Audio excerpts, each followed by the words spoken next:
Magandang walang araw mga kamugaway. Nandito kami sa bundok.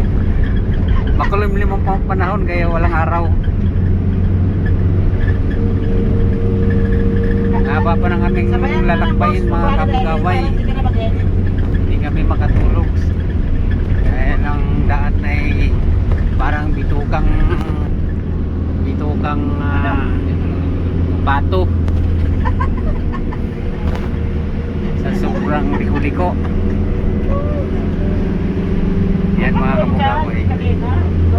Bakit naman brother yun, magkabahayan na yan. Mga baba na tayo eh.